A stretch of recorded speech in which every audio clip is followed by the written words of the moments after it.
नमस्कार, मैं वर्णिका और आप देख रहे हैं न्यूज लाइव।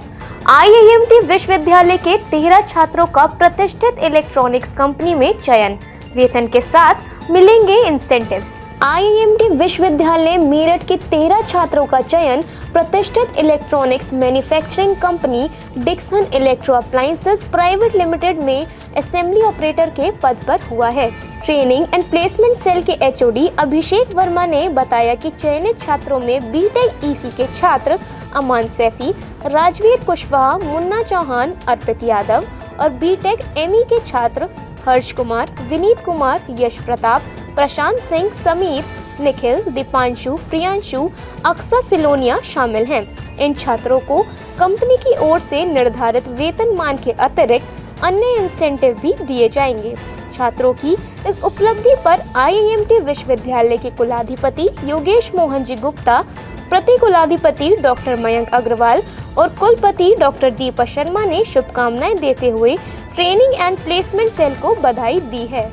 इस प्लेसमेंट अभियान को सफल बनाने में ट्रेनिंग एंड प्लेसमेंट सेल के senior placement executive officer Surendra Chauhan, trainer Pratap Singh आदि ने महत्वपूर्ण भूमिका निभाई।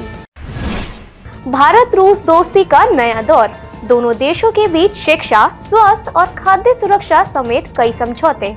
नई दिल्ली स्थित हैदराबाद हाउस में द्विपक्षीय बैठक के बाद रूस के राष्ट्रपति व्लादिमीर पुतिन और प्रधानमंत्री नरेंद्र मोदी ने साझा बयान में कहा कि डिफेंस, ट्रेड से लेकर शिक्षा और स्वास्थ्य के क्षेत्र में सहयोग पर बात हुई। इसमें व्यापार, आर्थिक साझेदारी, सांस्कृतिक आदान प्रदान और अकादमिक सहयोग को लेकर कई समझौतों पर मुहर लगी है। पीएम मोदी ने कहा कि 2030 तक दोनों देशों ने आर्थिक सहयोग का नया प्रोग्राम बनाया है।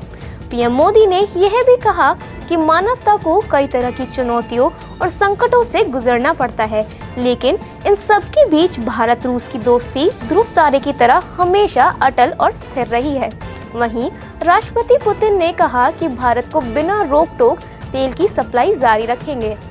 इसके साथ ही रूस सबसे बड़े भारतीय न्यूक्लियर प्लांट के निर्माण पर काम कर रहा है। इनमें से 6 में से 3 रिएक्टर पहले ही एनर्जी नेटवर्क से जुड़ गए हैं, जबकि 4 अभी निर्माणाधीन हैं। यह भारत की फैक्ट्रियों और घरों को क्लीन एनर्जी उपलब्ध कराने में मदद करेंगे। राष्ट्रपति पुतिन से बोले पीएम मोदी, भारत शांति का पक्षधर, खत्म होना चाहिए यूक्रेन संघर्ष। नई दिल्ली में रूस के राष्ट्रपति व्लादिमीर पुतिन से वार्ता के दौरान पीएम मोदी ने कहा कि भारत तटस्थ देश नहीं है, बल्कि शांति का पक्षधर है। पीएम मोदी ने पुतिन से कहा कि रूस यूक्रेन संघर्ष अब खत्म हो और संकट का समाधान बातचीत और कूटनीतिक कोशिशों से होना चाहिए। पीएम मोदी के इस बयान पर राष्ट्रपति पुतिन ने कहा कि रूस भी संघर्ष के शांतिपूर्ण समाधान के लिए कई सहयोगी देशों के साथ मिलकर काम कर रहा है, जिनमें अमेरिका भी शामिल है।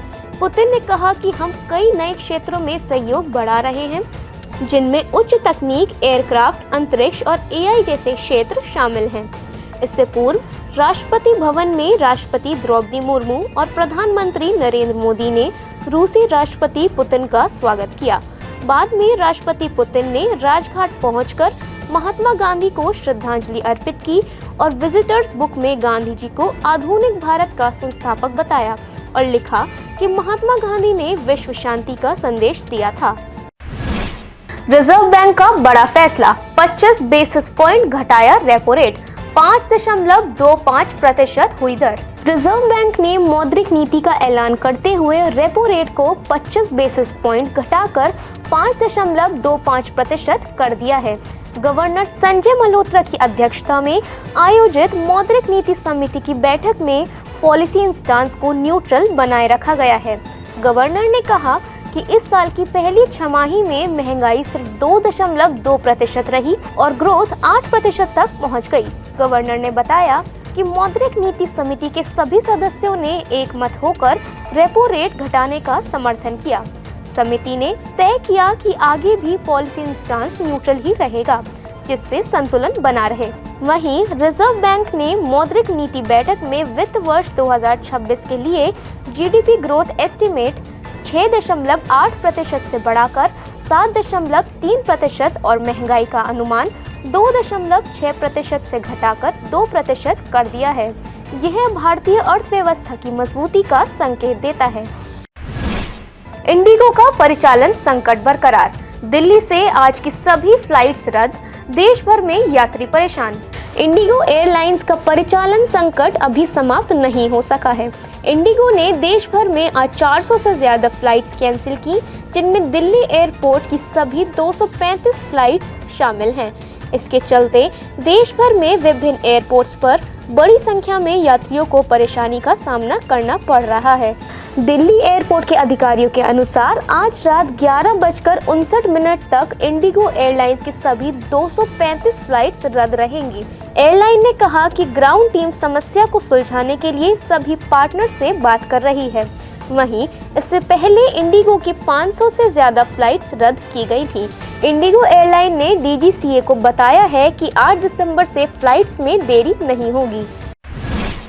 घरेलू शेयर बाजार में तेजी, सेंसेक्स 450 अंक तक चढ़ा, निफ्टी भी उछला। घरेलू शेयर बाजार आज गिरावट के साथ खुला, लेकिन RBI की ओर से रेपो रेट के ऐलान के बाद तेजी आई। इसके साथ ही BSE सेंसेक्स 318.97 अंकों की बढ़त के साथ 85,584.29 अंक पर पहुंच गया और NSE निफ्टी 99.05 अंक की बढ़त के साथ 26,132.80 अंक पर आ गया। RBI की प्रेस कॉन्फ्रेंस के दौरान तो BSE सेंसेक्स 500 अंक बढ़कर 85,750 अंक के लेवल पर पहुंच गया।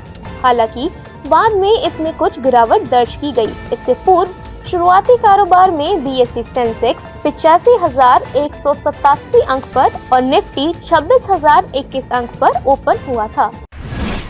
सर्राफा बाजार में उतार चढ़ाव जारी, सोने और चांदी के फिर बड़े दाम। घरेलू सर्राफा बाजार में उतार चढ़ाव जारी है। इस बीच राजधानी दिल्ली में 24 कैरेट सोने का भाव 1,29,800 रुपए प्रति 10 ग्राम तक पहुंच गया है। वहीं आधिकारिक वेबसाइट्स IBJ रेट्स के अनुसार 999 शुद्धता के सोने का रेट 1,28,578 रुपए प्रति 10 ग्राम और 995 शुद्धता के सोने का भाव 1,28,063 रुपए प्रति 10 ग्राम दर्ज किया गया था। इसके साथ ही 999 शुद्धता की चांदी का रेट 1,79,025 रुपए प्रति किलोग्राम रिकॉर्ड किया गया। आज के लिए बस इतना ही। कल फिर मिलेंगे देश दुनिया की नई जानकारियों के साथ। तब तक के लिए देखते रहिए और सब्सक्राइब करिए IAMT मीडिया।